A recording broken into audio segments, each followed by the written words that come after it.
Welcome back to We Still Like Each Other, the podcast. I'm Travis. And I'm Stephanie. And this is the podcast where we show that the honeymoon stage can last forever. Forever and ever. What's up, baby? Nothing much. What's up with you? I always feel like you got to shake that robot out of you in the beginning. In the first five. That was bad? I don't know. Maybe because I know how you talk. Yeah, now you just looking to judge me. Yeah, but I think I sounded fine. What's up? Nothing much. It's just me and you. What's up with you, daddy? that was on purpose. Yeah, we're here. I feel like this is the first episode outside of Patreon that's going to YouTube where it's just me and you. From this house. Whatever. All these milestones. Yeah, it's a milestone. We got to celebrate everything. It's the first episode where I wore this t-shirt. Yes. This is the second episode where I wore this hairstyle. Okay. Been wearing this one for 44 episodes. I wish. I want to cut my hair so bad. I contemplated it today again. Me too. Like going like low, like a one again? Yeah. Yeah, it's a lot of work. What's a lot of work? Maintaining these curls, these luscious curls. Did you use your beard balm that I bought you and your brush? No. Oh my God. I could tell. I like the rugged look. I could tell you haven't used it. Anyway, how was your week? It was a great week, actually. So I'm back to like a hybrid schedule. So I'm working from home towards the tail end of the week. And it's perfect, because my commute is a little longer now. So it's a nice little break from the bus to the city. And, in my free time, we're still organizing. So it was really good. I feel like we got a lot done this week. Not so much it was all yesterday, which was Saturday. It like had what? nothing What do you mean? Had nothing to do with what? Like it had nothing to do with me being home on my work. It's not like I was getting But I feel like we were rested. Because even with you being around Thursday and Friday, I felt like I was able to get like a little bit more rest just because there was another adult in the house. You know what I mean? Adult. Quote unquote. How was your week? My week was good. And I know you're going to judge me for this. I don't even know what it is, but let me get my judgment ready. Okay. So there's been a lot of changes for us, right? Yeah. With River, with the podcast, with moving, with Eli in a new school, with me leaving my job. Like, if you've been keeping up with us, there's been 101 changes that have been happening, right? And over the past couple of weeks, I think it started the week before we moved, I've been seeing repeated numbers over and over. No, not you too. What the fuck? What?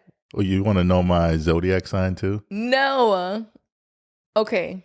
So before you judge me, okay, I keep seeing every time I look at, not every single time I look at the clock, but I see repeated numbers, specifically 444 a lot. Great album, Jay-Z. Yes. But I also see other repeated numbers, but I see it so often, like multiple times a day. And it's not just the time, like I'll see the number of views on a video, the number of likes on a post. Like, am I bugging, baby? Because I pointed out to you. You do point it out, but every time you say it, I'm just like, okay. And it's just and a what's coincidence. your other favorite number to point out? 1971. The year her mother was born. I see it a lot. I haven't seen that though. I feel like as of late, it's been the 444. repeated numbers. Mostly 444, but it'll be 555, 333, 222. You know what's bugging me about this conversation right now? There's someone listening and or watching, and they're like, yes, the numbers mean something. Yes. They might. Okay. So anyway, I wanted to bring it up because since it has kept happening, I was like, let me look up what this means. And I know that people have said it's called angel numbers. So I'm like, what are angel numbers? That's what I Googled. What are angel numbers? Go ahead. A few weeks ago, Lotto, she used to go by another name, but now it's Lotto.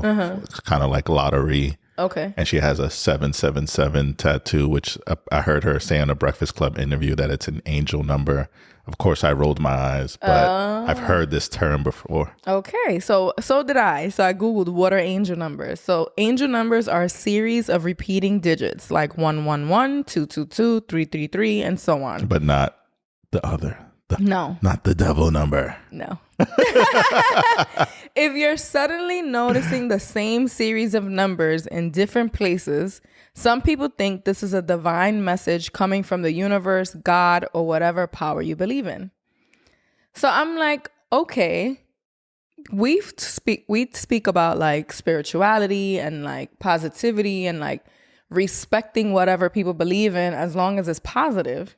So I feel like, why can't I believe that these numbers are like a sign Well, what's to the something? sign? Okay, so let me keep reading other things I found. Can't believe I asked that. Angel numbers are numbers that are intended to get a divine message to you to help you through troubling times or give you acknowledgement that you are on the correct path. They often appear in moments of doubt and when you are confused as to what will happen next and what choices you should make. And I feel like I'm in such a transitional period over the past year, let's say from pregnancy to birth to work to everything. And specifically right now with the move, I feel like it has been times 1,000. So it's like maybe this is a sign. And even if it isn't, because yeah, I know you're about to judge me. You'd be surprised what I'm about to say, but go. Even if it isn't, if it can help me put my mind at ease with all the changes that are happening, then why not? And why can't I see a repeated number and think like, ooh, Stephanie, and that you was got gonna this. that was gonna be my what I was gonna say next. Okay. The fact that it doesn't hurt anyone, and I'm all about positivity. So you enjoy your numbers, my love. I'm not as I'm not as into it. Yeah. I just think these are man-made numbers. Yeah. So I was reading this article and it was talking about how like there are no coincidences. Like everything happens for a reason, right? And I pulled out a couple of quotes from here because I figured they would speak to you, the non-believer. But it says, whether you assign them to angels, guides, ancestors, spirits, or simply a higher state of your own consciousness, angel numbers can confirm you're on the right path, shed invaluable insight on a complicated situation, or even illuminate the powerful, mythical meaning behind recurring themes in your experience throughout your life. So it's like you can apply it any way you want in a way that enlightens your own situation. Whether you believe that angels are sending you hyper-specific messages or that your subconscious is affirming your consciousness, angel numbers have made a lasting impression on our psyche. Okay. So then it's like, it could be that since I feel like I'm always seeing them, I'm always going to see them. That's true. Yeah, I stick with what I said. You're not hurting anyone. I think you still have all your faculties. You're pretty pretty sane. You're pretty sane. You're probably one of the more intelligent humans that I know. So, enjoy your numbers. And if it makes you has a more positive outlook on life, I'm here for it. Yeah. I feel like the part that spoke to me and my current situation is like, you're on the right path. Because sometimes you're like, did I make the right choice? Is this too much change I think all at once? My only concern is like when you're using these signs it's like, that's Bible. Like, this is how I have to make this decision because 444 told me. Like, oh, no. Oh, like if I'm in the middle of making a decision and then I see the time and I'm like, all right, this is why I have to know. Okay. That's my concern for anyone, not just you. But yeah. All right. Well, I'm Zen, one with the universe, and I accept you, angel numbers. All right. So anything else you want to talk about your week before we move into our Did You Know? No, I mean, just really quick that, I've just been enjoying our new home. It's really inspiring and quiet. Yeah. This morning, you were still sleeping. I went outside. I took a picture of some trees and put it in my story. And my brother goes, why are you acting like you never seen trees before? Hater. And I said, it's been a while, man. It's been a while. And, anyone who's out in the cities, there's different trees. Like, yeah, there's trees there. I feel like to see the type of trees we have, you would have to go to like Central Park. Mm-hmm. And it's pretty amazing that I could just open the door. It's the amount, because we had trees, but in the area of the city where we lived in, like, yeah, but we didn't even have like this much. these full green trees, like our trees are like thirsty. He's old. See, I'm not gonna let him shit on the Bronx that bad. All right, we had trees. I feel like I never seen this many like cherry blossoms in the spring in the Bronx. Like, I would see one here or there. Like, there was one near my dad on Riverdale. Remember? Yeah. There will be a couple. We live in an area where the landscaping is like really well taken care of. So there was so many cherry blossoms, and like, it was just the perfect time to move. Like, we moved when spring was blooming, and it's just been beautiful. I love this for you. I love it for me too. Eli was like, Mom, is this why we moved here? So you could see all the plants? Because I would point them out every time we saw something beautiful. I'm like, look. Like, I just get excited like a little kid, but no, it's awesome. I love it. It's awesome. All right. Did you know?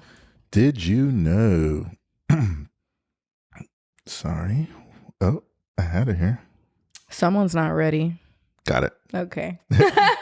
Did you know love in the first year of romance is all about lovey-dovey gestures and butterflies in the stomach? However, after a year, these feelings give way to a more stable relation. These feelings give way to a more stable relation, often known as the stage of committed love. So basically, after the first year, that lovey-dovey shit goes out the window, and then I feel like... No. Wait. Okay, so I get the premise. There's a different type of love. It's a committed love. Yeah. Which isn't less significant than that lovey-dovey part. But I feel like that goes against everything we believe in this podcast. But it sounds... It's like the honeymoon stage is over. Yeah. And that's why I kind of read it, because, we're trying to combat that, right? Combat that messaging. But I do think there's something to the way you love changes. Mm-hmm. It's not, maybe it's more so with your head as opposed to your heart, something like that. Well, in partnership, it's beyond the lovey-dovey, right? Yeah. In partnership, you're building a life with somebody. You're not just looking for someone to give you butterflies in your stomach and like you have great sex. It's a partnership. It's that life. Sounds amazing. It's amazing, but that's not all there is to it. So when you're in a committed love, and you're working in partnership on bills and diet and health and all these things, it's not going to feel the same. You're not going to get those same butterflies in your stomach, but it's still a deep kind of love that's going on there. I push back on this just because I feel like, why can't you? Why can't you have that lovey-dovey feel in year 5? What I still get as excited to see you now as when we first started dating. I guess it is a little different. Oh, wow. Speak your truth, King. No, in the sense, there was still a lot of unknown when we got together. Yeah. I didn't know you as well as I do now. I think it's very telling that I can still feel excited to see you all this time later, especially knowing you. I feel like when you ask the question, like, why can't you still feel that way? I feel like the reason many people can't, unfortunately, is because they expect it to be automatic. Like, they don't have to put work into it. If that lovey-dovey thing starts to fade, that means we're doomed. That means the relationship is over, or that's it. Like, we passed the honeymoon stage instead of seeing it as something that you can actively work towards keeping alive. Yes. Yeah. What's that saying? Like, anything worth having, or was it like basically anything worth having is worth fighting for? Well, okay, you sound like a fortune cookie. That's not really or anything worth having is worth something. But basically, I just feel like if you really want this relationship, you're gonna put the time and effort into it, into maintaining it. Yeah, you're not just gonna coast and just hope that 444 is gonna make it all work out for you. Mm-hmm. I had to bring it back. What I was gonna ask you. Speaking about still being excited to see me, something I've been thinking about lately, and something that happened with us earlier is like, I've noticed that during this period of so much change, especially in more recent times, like I haven't given a shit like what my nails look like, my pedicure, my eyebrows haven't been done, my hair's a mess. Like, how do those things like affect you and how you view me? It doesn't. I don't know. Yeah, it I doesn't. put you on the spot. I know.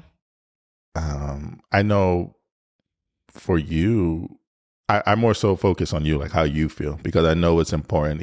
I could tell you you're beautiful on Tom face, blue in the face, but you have to feel beautiful. It's not just words of affirmation from me. Yeah.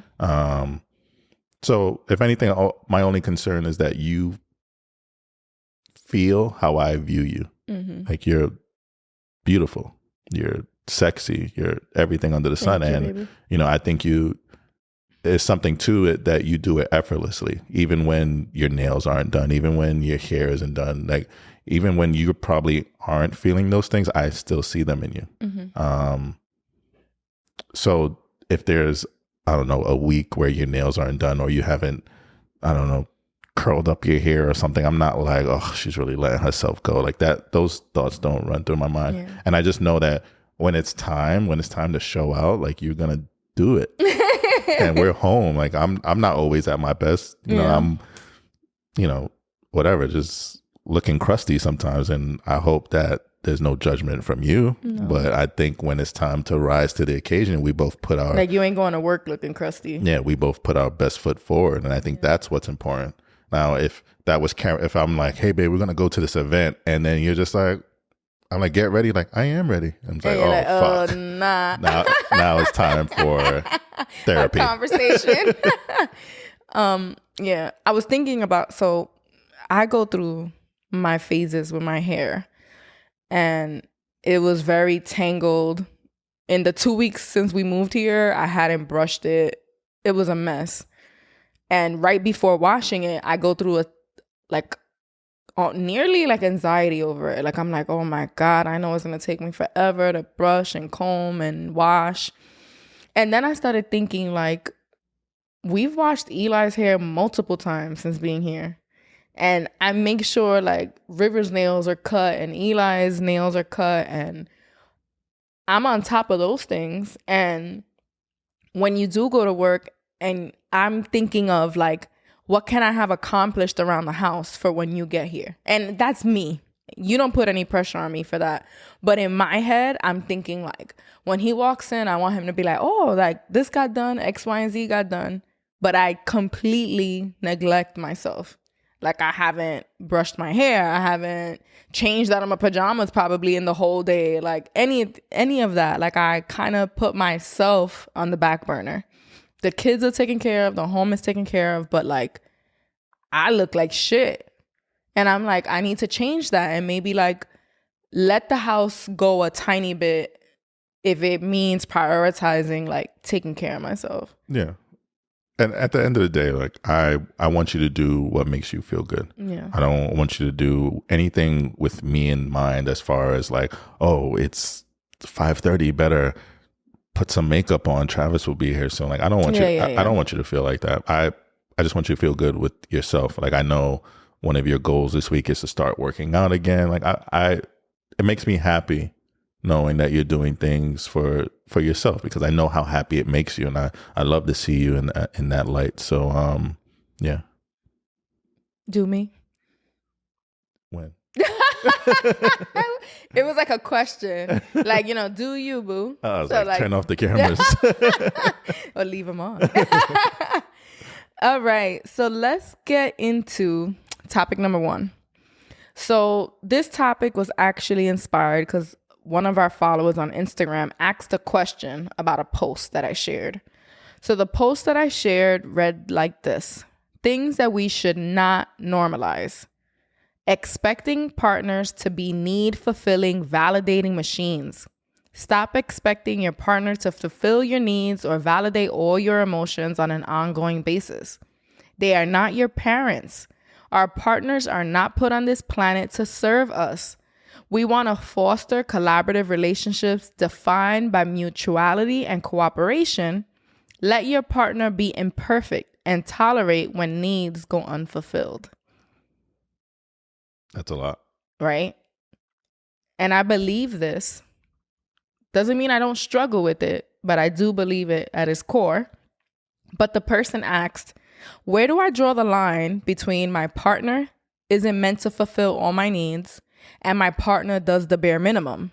Where is it appropriate to make request of your partner to show up if it's not their responsibility? Great question. The first thing that comes to mind is, why removing me from, the scenario.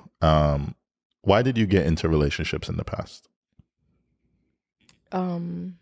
Removing you from the scenario, that I would say like wanting to be satisfied physically and emotionally, like wanting comfort and support and attention. And saying it now, I almost see like your face is kind of like a little hesitant to say it. Do you view those answers in a negative light? Not in a negative light, but I feel like it's evolved. Like in a relationship, in a partnership, like I mentioned earlier, it's about so much more. It's about collaborating on so many different things. But in the past, I will hold on to relationships or partnerships or whatever just because of that comfort of like not being alone. Does that make sense? Yeah. So, I think it changes depending on your age. Mm-hmm.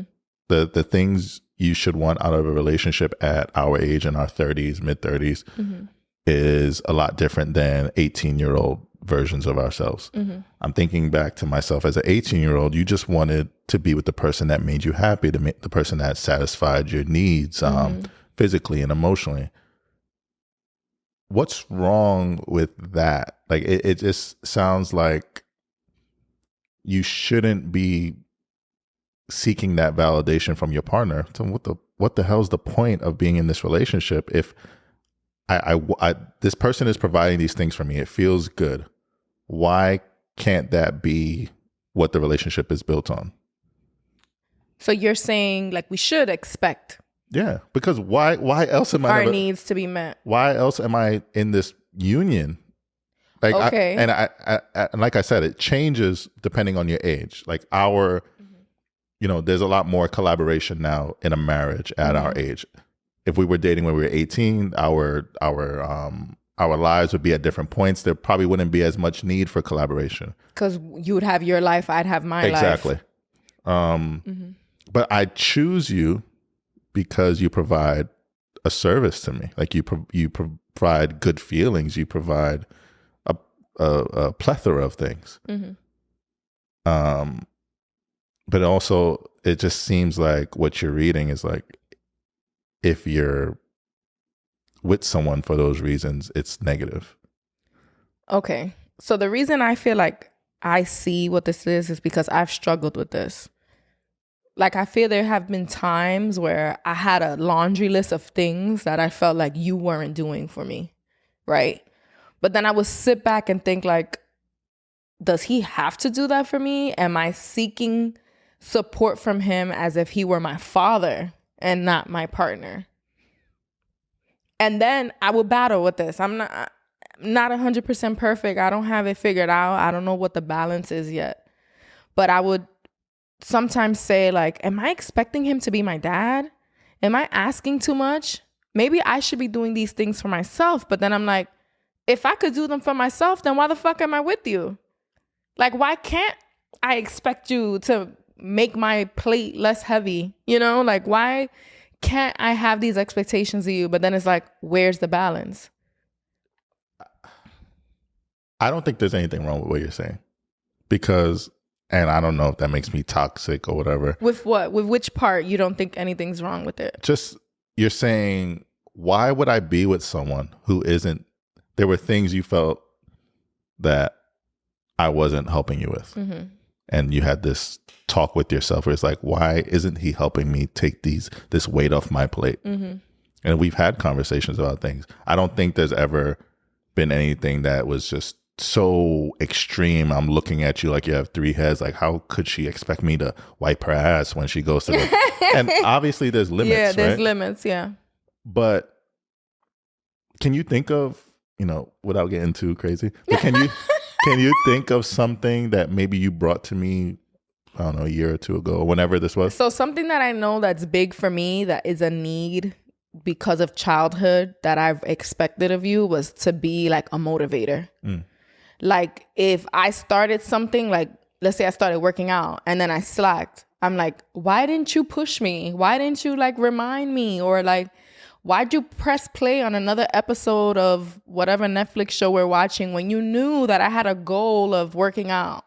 Like I would kind of expect you to hold me accountable for very personal goals like fitness, not letting me go 2 weeks without brushing my hair. And I would kind of be like, but babe, why didn't you remind me? Why didn't you check in with me? Why you didn't ask me? And so even that, I think that example is perfect. Mm-hmm. The hair thing, I think that's more so you can be accountable for that. But back to the... But you see my hair? I'm just pushing on you to see my point. But hold on. Let me get this fitness thing off. Okay. You're always bringing up, like, you don't want us to be old and gray and I can't, I'm moving like a snail or I could barely move. You want us to be physical now so that it translates to semi-healthy bodies when we're older and we're not relying on Eli and River to take care of us, right? I think that's a positive goal. Fitness hasn't always been easy for me. I'm not motivated to do it. But I've also said that when you do it, it motivates me. So if we're motivating each other to do it, if we're holding each other accountable, that's looked at as positive. There's no one on the internet that'll say, they'll have no rebuttal for that. They'll push back on the hair thing, but they won't push back on the fitness thing because fitness is looked at as positive. So why can't that carry over to your hair? Why can't I say, babe, you can do your hair today? And you're like, you're right. Do you get my point? I get your point. It's just, how do we draw the line? Or is it the lines are different depending on the couple? Yeah. And then it's like, we talked about the fitness thing, bringing it back to that. Let's say I'm like, you know what? It's on me. I want to take care of my body. It's on me. But then in 10, 15, 20 years, if I was 100% focused on my body and then I'm 60, but I feel 30, and you're 60 and you feel 75, now there's a big disconnect in our marriage and our relationship and the way that we can enjoy the world. And you feel 30, but your hair looks like it. I'm going to just shave it because I'm a bad bitch with no hair too, so fuck out of here. Yeah. I don't know. I guess it just depends on the relationship. Yeah. I struggle with it because there's still things that I'm like even when we've had conversations about our parenting, like I want you to hold me accountable for certain things I do as a mom. And it's like, should I expect that of you, or should that just be something I work on my own? Like, I don't know. I battle with it.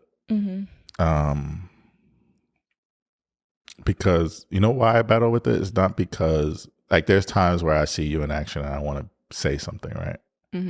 But then I'm like, if I say something in this moment, it's going to make Eli look at you like you're doing something wrong. Yeah. And I don't think you're ever doing anything wrong. I just think maybe your delivery might be off. Yeah. So, I guess I'm working out the answer right now, but basically I should say something after the fact when Eli isn't around. But there is that. So you're talking specifically about, I mentioned how in the Mother's Day episode, like, I want to stop yelling so much. So you're talking specifically about helping me be accountable to that in terms of not yelling as much and when to call it out. And I always, like, if it's happening in the moment, I want to be like, start knocking on things like, stop yelling, stop yelling. And so I guess I just have to push myself to. But I was thinking even other examples, like in terms of quality time together, in terms of being intentional with lessons and reading together and physical activity and being outdoors. And then it's like, I want all of these things for Eli. And it's like, I need to just do them.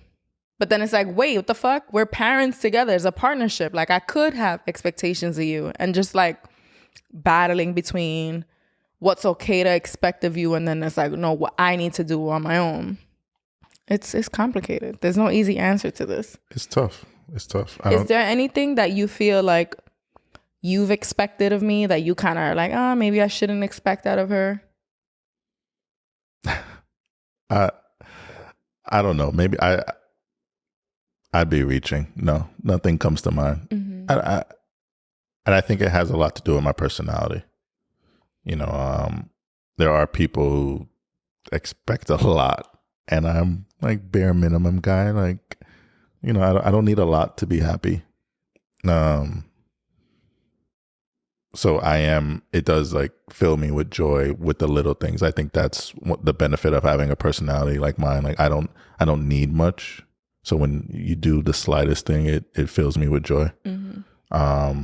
Another thing I wanted to bring up really quick was, and I think I said this on the Mother's Day episode. I was saying how your happiness is so vital to like my everyday life. Like it motivates me. Is that viewed as negative in your research? So, like, if you need me to be happy for you to be happy? Yeah.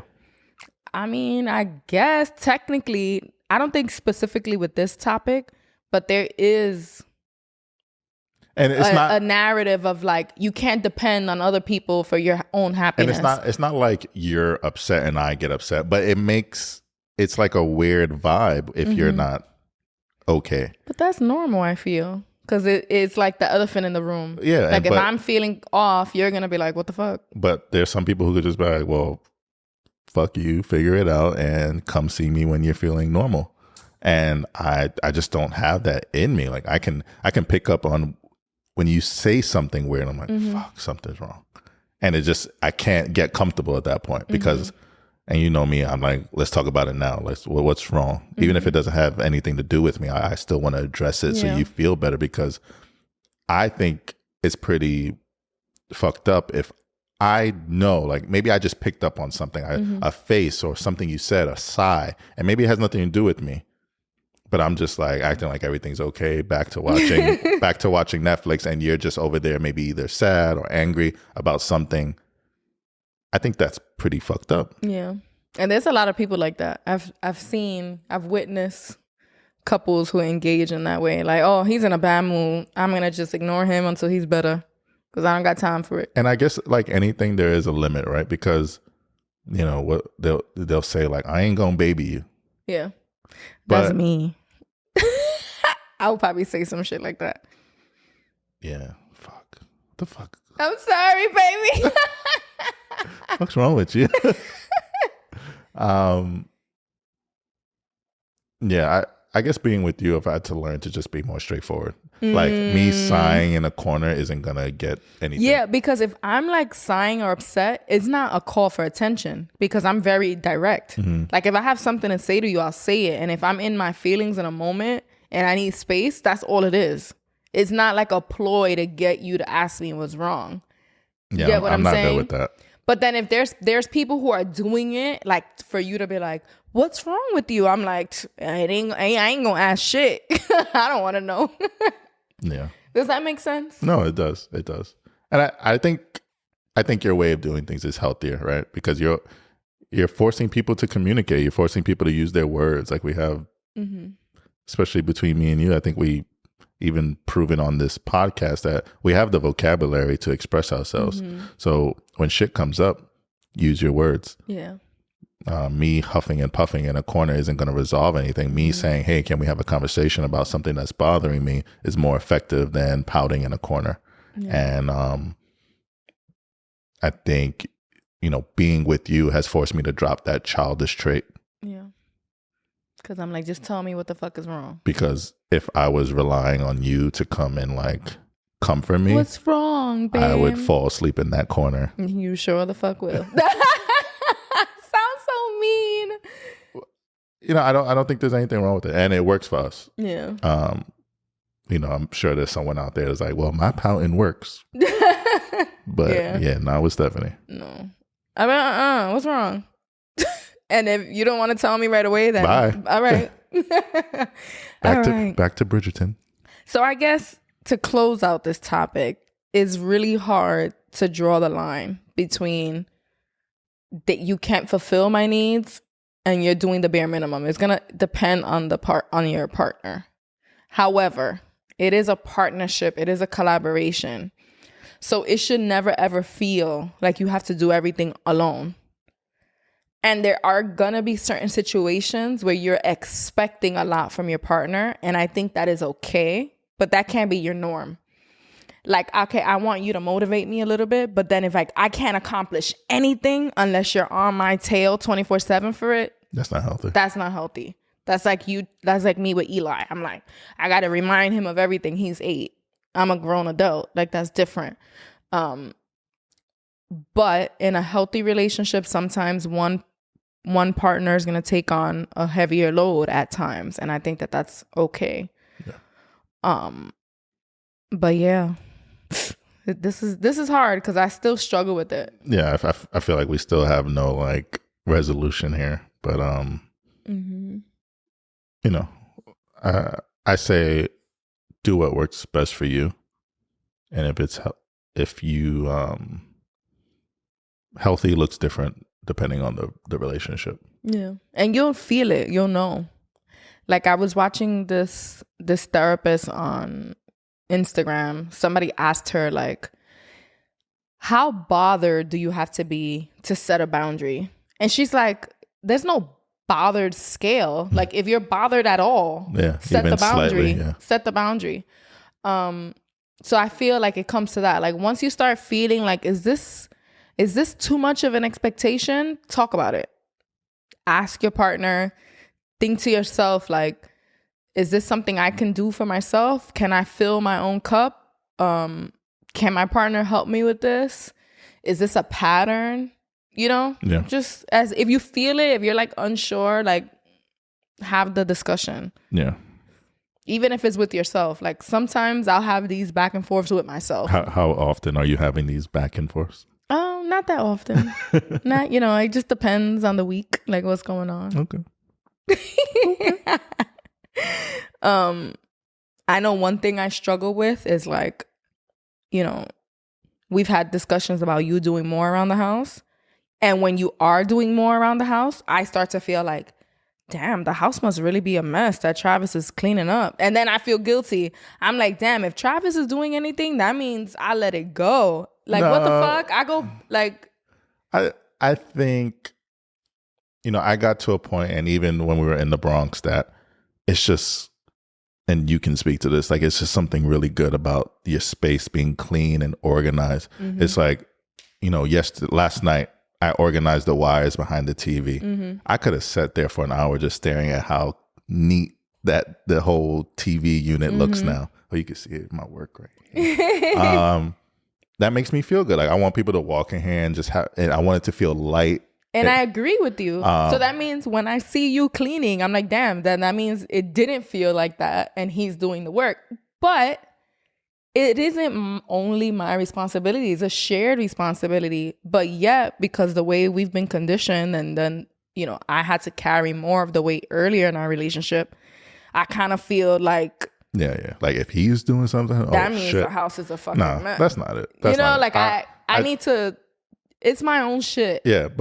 And just so you know, it's not because I feel like you're not doing something. It's just, I don't really, I know you'll eventually get to it, but for me, it's like, I want it done now. I want to feel that feeling right now. Yeah. Like, when I was growing up, I had a lot of chores to do. My mom had a lot of kids. I was the eldest. So I did a lot. But then if my mom was ever in a bad mood or like, and she starts cleaning up, but she's like cleaning up like passive aggressively, like slamming shit. So we all get up like, oh my God, like let's help.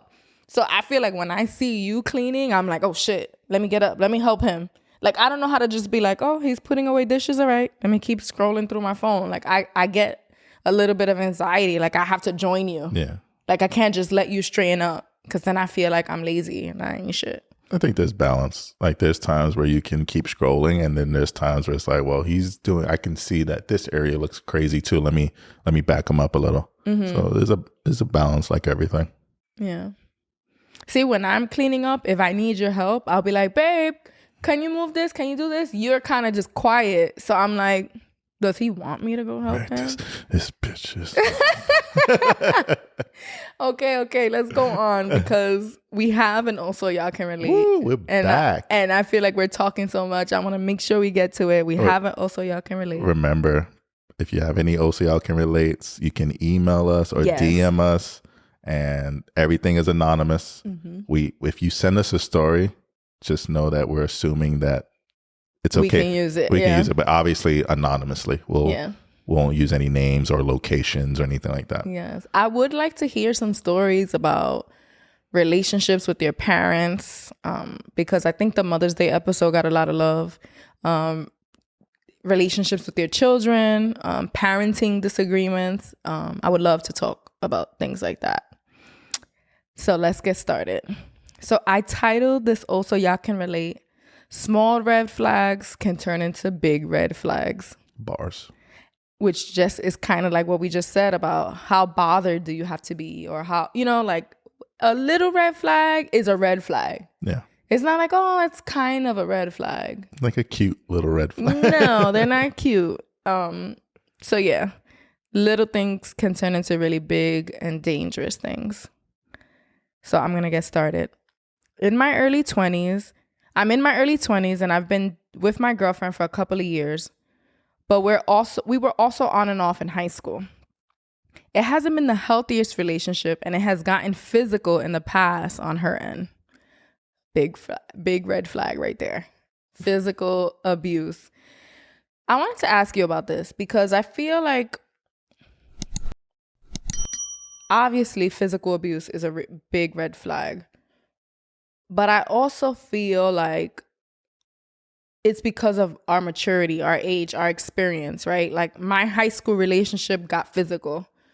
And I feel like it had a lot to do with the fact that I didn't have the tools to process a relationship at that age.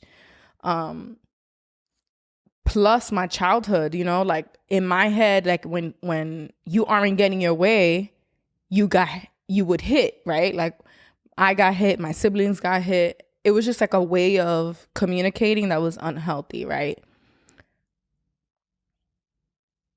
So now as older adults, right, and we have more experience in our hand, is like the slightest type of physical anything is like a complete no. Like it's just not ever going to be tolerated. I forgot what my question was, but basically it was going to be about maturity when it comes to physical abuse. And is it something that could be worked on? Like, could you get over that if it's a younger relationship? Yeah. So immediately I thought of a younger relationship, my long-term relationship before you. Mm-hmm. Like I remember in the very beginning, there was like signs of, or not signs, there was like very slight physical something, like hands put on me and me like tussling. And I just remember like after, I'm not, the way you did it was funny. Like I hit the what was the whoa, whatever. But I remember when it happened, I was just so adamant to her that this could never happen again. And it literally never happened again. So it was like one incident that if I hadn't spoke up in that moment, because I just knew, even as how old was I? I had to be like 19 or 20, somewhere there. And I just knew that I hated that feeling and I never wanted to happen again. And we were, we had a bunch of toxic shit, but we never had any type of physical stuff after that moment. We were together for 7+ years after that. And I can never name a moment where it was like, oh, we are hitting on each other. Yeah.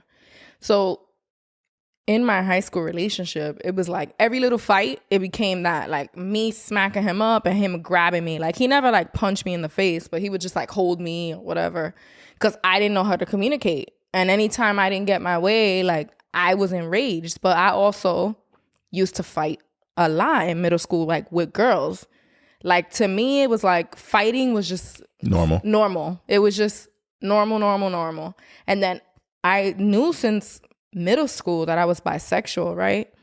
But I always said like I couldn't date a girl because we just kill each other, right? Because I'm thinking when I was dating my high school boyfriend, if I lost my temper and I wanted to like hit him, he wouldn't hit me back. He would just hold me. I'm like, imagine it was a woman. We'd just be fucking each other up. Like in my mind, I thought I didn't think it was wrong that I wanted to hit. I just couldn't hit a woman because we'd be fighting. Now that I'm older, I don't want to fight anybody. I don't want to fight women. Definitely not in my relationships, because just physical violence to me is just unacceptable, period. Whereas before it was like how to control it in a relationship. Rule number 1, don't date other women. You know, like it was just, it's weird. But as I've matured, the physical aspect for me is a no with anybody. Yeah. I don't want to fight you unless it's self-defense. Like I have to really protect myself.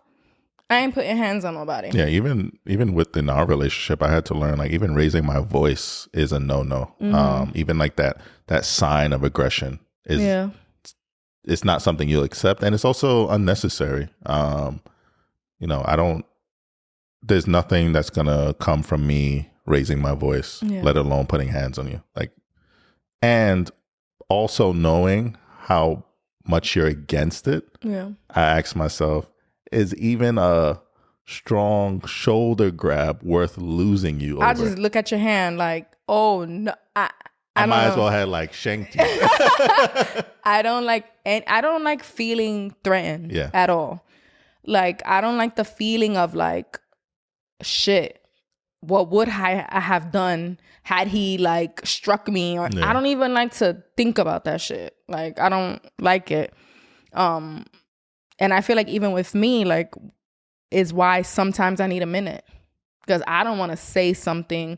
I don't think I would ever like get to the point where I want to like strike you, but I don't even want to say or scream or verbally just say something out of character. So sometimes I just need a minute before we can address certain situations. Back to us for a second. I give you kudos because I could maybe say 1 or 2 times where you kind of like hit below the belt verbally. Okay.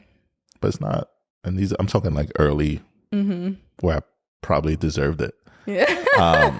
Jokingly. But you don't do that. And I appreciate that because, I've been in situations where you're with someone who's just using every personal thing you've ever told them, or maybe that's like crazy because this is gonna come up in this story. Or just even things you're insecure about to what's up? Low jab, low blow, yeah, low blow, yeah, definitely. I remember thinking like physical abuse, it depended. Like if somebody got into a fight in a relationship, I'd be like, but what did he do? Or what did she do? Right? Because then you also hear about abuse where it's like just one partner gets home and they're just beating up the other partner, like just cause they had a bad day at work. So in my mind, that was abuse. But like if y'all got into a verbal argument and it got physical, it's like, that's just what happens. Like that's normal in relationships. In my mind, at one point, that's what I thought. Like that was okay, Yeah. Anyway, or like if there were no bruises, like, they're just tussling. But no, it's all bad. It's all red flags and you got to be careful. I'm going to move on. We moved in together about 1.5 years ago and the relationship has just gone downhill. She's become more controlling and says, I see my family way too much. Red flag. She limits me to 2 times a week. One day to see my mom and her siblings and another day to see my sister and nephew.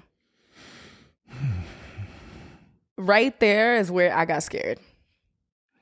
Because when you talk about like signs of domestic abuse, that's like number 1. They're trying to isolate like textbook. You. Yes, like isolating you 100%. I'm like, that's now you could see them 2 times a week. Down the line, it's going to be once, and then it's going to be never. Maybe there's more to this story, but I'm just wondering how someone could write this to us reread it and not realize how like, bad it is. Yeah, it's kind of scary. I think what happens is people need to hear it from someone who doesn't know them personally, right? Because, let's say I'm just using this as an example. I disagree with something my sister's doing. She ain't gonna hear me, but if she hears it from someone else, she might be like, "Oh, damn, it must be right. It isn't just my sister being a big sister. Like, this is really a problem now." But yeah, controlling, isolating. Like, why do you need to isolate me from my family? What's gonna happen down the line? Why do I need to be distant from them? Then on top of that, she starts blowing up my phone after 2 hours of being there. I understand wanting to make each other a priority, but she believes that I have to distance myself for her to be the priority. She always goes through my messages with my family to see if she's being talked about when she never is. She's paranoid too. Hell yeah. Fuck. First of all, you do not need to go through anybody's phone. If it gets to that point, if you're like have to look through messages, it's already too far. Like, you're already that distrustful. And it's not even on some jealousy or cheating thing. It's like, I want to see what your family's saying about me. That also to me sounds like she's aware of her shit, of right? her own shit. And she's like, I want to know if her family's telling her. Yeah. Like, I know I'm fucking crazy, but no one else better know that I'm crazy. Mm-hmm. And I don't want your family to convince you of it and push you to it. That's why we're here. And that's what reminds me of something we talk about a lot, about the whole narrative of don't tell anybody your problems. Because that's what the girlfriend wants. She wants her family to just be completely out the loop of the toxic shit. She's so afraid of them knowing what's going on in their relationship. I do, like anything in this world, there's balance. Like, I don't think you should be spilling every little thing that happens within your relationship to your friends and family. But you do need an outlet, I would hope you have friends in your life that if you got into something, you could pour into them and they could. Recently, I have a friend that we text each other to complain about our husbands. I'm not going to tell you who it is. But it's like petty shit that like other people wouldn't get if you're like not married, especially if you're not married to a good person. Trying to think of who your married friends are. So when you're married, don't try to guess now on the show. But when you're married to a good person and you have to complain about something, people look at you like, bitch, like, who cares? But you still need to let it off your chest sometimes. So I have a friend who sometimes we text each other like petty shit, like, this motherfucker. And I say, I ain't gonna fill it in. Give me your phone. But yeah, that's a red flag. She doesn't want her family to know what's going on because she knows that it's bad. Whenever we argue, she always starts name calling and putting me down about my weight gain. So what I was saying, you were bringing up the low blows. That's like if we got into a fight and you're like, you haven't brushed your hair, bitch. Yeah. I can't even make light of this. It's just like, it's bad. It's bad. I feel for the person who, sent this in. And I know, like, we're not in it. We're looking at it from the outside in. So it's a lot easier for me to say, run. I get that, but run. Yeah. Like, literally run. Like, that's so unhealthy. And I don't think this moment has to be like the defining moment for your girlfriend, right? I'm sure with work, 5 years down the road, she could be good for someone else. But right now, she's no good for you. Like, get the fuck out of there. So later on in the story, I was going to save it for later, but you brought it up.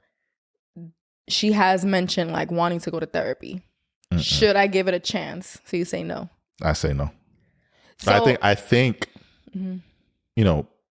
we can't deny that you are in love with this person at one point was someone you saw yourself being with, right? So I think you can give them the fact that, listen, I don't think me and you should be together,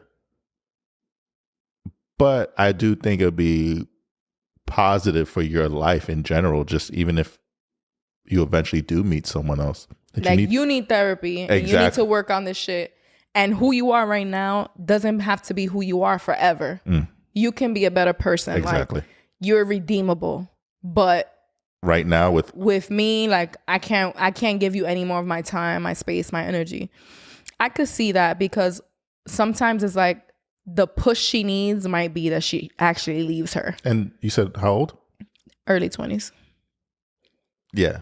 Like I don't, you know, although I'm not liking what I'm hearing, I'm not going to like demonize this person and say like they just need to be alone forever. No one can ever love them. No, I don't feel that way. But I just feel like in this moment, what I know about this person from this very short story, one, you need to leave, and two, they need to see the lady and like see them every day. Yeah. Because they have to really work through some shit. So I'm the type, like, I don't want to tell people like, no, therapy won't work. Because I know, and I mean specifically couples therapy for them as a relationship. So my suggestion was like, if they're going to actually commit to it, yes, I do feel like you could give it a shot, but then you have to hold yourself accountable that if they stop being consistent with the therapy, you need to exit. If they stop going, or if it's not working, or if the therapist is telling them to do the work, whatever the work might be, and they're like, I don't got to do it, then leave. But I totally see your point too. But the story's not over. Oh boy. It gets worse. She insults my family and has even disrespected me by grabbing my father's ashes. If I start to ignore her when she's talking poorly about me, she knows that it would trigger me and get my attention. So like I'm if I'm ignoring you because I'm annoyed, and you're like, don't ignore me or I'm going to drop your dad's ashes. That when I read that, I was like, I'm tripling down on what I said a minute ago. Run. Yeah. Bad. You are in your early 20s, and I say this to my younger brother. I say this to people in his age group. I know it's hard not to imagine that this time in your life is not the most important time, but you have so much life to live. Even me at 33, I still have so much life to live. This time in my life is going to be gone like that. Yeah. And before you know, I'll be 43 and I'll be like, damn, remember when I was 33? So you in your early 20s, especially, run. Yeah. That's one thing I feel like this show can do for a lot of people is give them, basically it's like we could be the big brother and big sister to a lot of people who don't have it. I feel like a lot of our listeners who write into us are in their early 20s, and maybe the things we're saying, they've already heard it from their parents or people really close to them, but sometimes you don't want to hear it from them. Okay. Just recently, we have been arguing a lot and haven't seen eye to eye. I know logically we aren't healthy for each other, so she knows. And this relationship is toxic. She knows. I admit, after months of emotional and verbal abuse, I have also said things out of anger, but never to insult her. More like I'm done with the relationship. I'm not happy. Right there, I saw that she tries to blame herself. Like, oh, I probably deserve that. Or I have also been bad. Like she's trying to find fault in her own actions. So let me put some things on my list just so this is a little more. She doesn't seem as bad. No, don't guilt yourself. Don't feel like you're equal to her or like you guys deserve each other. No. I'm at a point where I don't know whether to let go or walk away or keep trying because I am emotionally attached to her. I feel like the attachment is coming from the fact that she was who I came out as gay to my parents. And she was there for me through my dad's alcohol addiction and his death. It's hard for me to let go even if I know I should. So even though she's attached to her because she was there for her support through her father's addiction and his death, she's also now using that, one of your most vulnerable experiences in your life, she's using it to manipulate you when you ignore her. Like literally taking his ashes and saying like, I'm going to smash them. There goes your 444 right there. is aligning. You know what I'm saying? Like, Yeah. that they cancel each other out immediately. Yeah. So you can't say in one sentence that she was there for me with my dad's battle and his death, and then in the same breath say she picks up his ashes and threatens to drop it when I'm not paying her any mind. That's it. That's it. Cancels out. Forget that Who she was cares? there. Yeah. Because she took that experience, that vulnerable experience, that moment of sadness, weakness, heartbreak, and she uses it against you when it's convenient for her. Yeah. Listen, like I said, I don't think she's like scum of the earth. I just think she is no good for you. And, you know, plenty of people aren't with the person they came out to. Yeah. I'm not with my first love. I'm not with my second love. Yeah. I'm with the love of my life, and that's what matters. Period. But seriously, like early 20s, you're gonna fall in love, fall out of love. There's gonna be so many cycles to your life. This isn't it. This isn't it. And everybody's journey is different. You may know people in your age who are like married to their high school sweetheart, or maybe in the LGBTQ community, someone who's still with the person they came out with. Unfortunately, that's not your story, but it doesn't make your life any less fulfilled. Yeah. Tune in to Let's Chat the podcast. They have a huge community, so follow them for sure. I know Jojo and Dyra would be making the same faces that we are right now and telling you the same thing. Like, this is no good for you. And yeah, I just want you to start your escape route, because no bueno. So speaking about escape route, so the tip for today is to not allow money or housing keep you in a relationship, right? Which is ironic in a way, because I'm not working, but it is different. However, once you start feeling like what you're feeling right now, have a plan, right? I did have a conversation with this young woman, and she mentioned like, if and when I do decide to leave, it's gonna be another hurdle to jump, because it's like, what do we do? We have this apartment together, like what? No. When you decide you gotta go, you just gotta go. You can't allow that to be a reason. So I say you have to do a couple of things. One is put money aside. If that's impossible, if you cannot save your own money, because realistically, like this economy, some people pay their bills and they don't have the money to save. And I don't want to make it seem like just because you can't save, you can't escape. Have a friend or a family member that knows that, like, I'm in a difficult relationship right now. I'm not ready to go. But if and when I decide to go, can I come here? And it's not an indefinite, it's not like you're going to move in with them forever, but say, if and when I'm ready, if I feel like I need to escape this relationship, can I come here? And make a plan. Like, if I do decide to come here, it'll be for 30 days, it'll be for 60 days, it'll be for 90 days. But find someone that you trust, that you love, that loves you, and is going to give you the space to do that, right? Because sometimes people were like, oh no, you decided to get in that relationship, I ain't going to help you, then fuck that person. Yeah. But you need to have somebody who's going to say, when you are ready, I'm here for you. And I know that's hard and it takes vulnerability, but do not wait until that moment where you want to go and there's nowhere to go. Yeah. That's it for me. Yeah, that's it for me too. Best of luck to you. Yes. So yes, we've been on the Patreon wave. Yes. And we have a lot more content on there. I'm happy of how much we've been delivering. Mm-hmm. So with that, I'm going to leave you all with a 5-minute little bonus clip of what we've been doing on Patreon.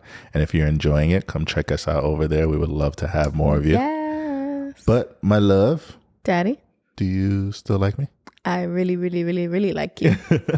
Peace, y'all. And just having that support, like, just to be honest. And, people, every time I tell someone, they're like, oh, you have a babysitter. But it's more than that. Mm-hmm. It's more than that. Because, I'm sure some of you could speak to this. Like you have family that'll like make sure your kid doesn't die. Like you call them over to babysit. Like they're just there to make sure And everybody's then you okay. have those friends and family that go above that where They're it's like, actually giving them let's guidance. go ride a bike. Let's go. Let me teach you this. Let's, it's more than just making sure they don't die. We appreciate the people that make sure our kids don't die, but that's not enough. At least not for us. So that was the exciting thing. One, the first thing for me, honestly, was, oh, Steph would hook this spot up. And then second, very close second, was the grandparents. So yeah, we're checking every day, nothing. My mom and her wife are sending us listings in the area for other apartments like around. So but now, they all sucked. And some of them were cool. But for me, it's like, what's the point of living all the way out here where I'm not I didn't envision that. So this was the problem with the other apartments in the area. They were either more affordable, but the same exact space we had in the Bronx. So we're moving an hour away to not get more space. That doesn't make sense. And although it's cheaper, Travis' commute to work is a little more expensive. So the amount of savings wasn't significant enough to not increase our space. It didn't make sense. We needed both. We needed more space and to save money. If we didn't get both of those together in a place, it wouldn't be worth a move. Then we would find other places that were bigger, but we weren't saving any money. And Travis' commute is going to go up. So it was going to increase our cost of living. And we're like, no, that doesn't make sense for us either. So unless something opens up in the same community, so this is a townhouse, so there's a bunch that look just like it. Unless we get something there, it's not worth it. And week after week, nothing was coming up. So one day, my mom's wife, she saw a lock on this house and was like, that looks like I'm assuming she thought it looked like a realtor lock. Yeah. So she went as far as leaving a note. Yeah, so we were like, we don't see it listed anywhere. So she said, I'm going to leave a note on the door. So I remember the day, we were getting some pressure from our, the management company to renew. They're basically, where we lived. They were basically like threatening us with like court. Mm-hmm. And I'm just like, fuck. Also, on top of that, Steph was stressed on the uncertainty. Like, yeah, I didn't like the fact that it was the second week of April and we hadn't signed the lease and we also hadn't found a new apartment. Like, I don't like that. Like, I like to know what's happening. So with that in the back of my mind, I was getting a little stressed from her stress. Mm-hmm. So I was like, I remember the day I was like, fuck it, I'm just going to sign. I was like, what are we doing? And I'll just renew the lease and we'll figure it out. We'll stay here at least another year. It's going to be tight. But we can afford it at least to pay our bills. And I was thinking, this will be beneficial because, when we have guests, the Bronx isn't too bad for people to travel. Guests on the podcast. So I was like, all right, this is a pro. Mm-hmm. So that day comes and I think it was in the morning or the evening. It was in the evening. My stepmother texts us and says, hey, sorry I didn't get back to you sooner. They responded on my work phone. So they had messaged her from the morning saying... Wait, who's they, baby? Be clear. A realtor. From how did they reach her out to her? From the note. From the note on the door. So the realtor got the note and responded to my mom's wife. And what's crazy is they responded from the morning, but she had wrote down her work phone or her work mobile, and she didn't check it till that evening. So thank God we didn't actually renew the lease. All I kept thinking was like, yo, what if I had renewed and then they reached out? I would have literally vomited. Yeah, we would have been sick. Like, you ever seen, what show is that where they always, Family Guy, when everyone is like a chain effect of vomiting? That's what would have been us. River would have been vomiting. So they reach out. This doesn't mean we got it, but we were like, okay, let's not sign the lease another week. Let's see what happens. So when did we schedule? On Friday, April 9th, we went and saw the apartment. And my mom came with us and we left the kids. So we left the kids at my mom's house. Mm-hmm. And we meet the realtor and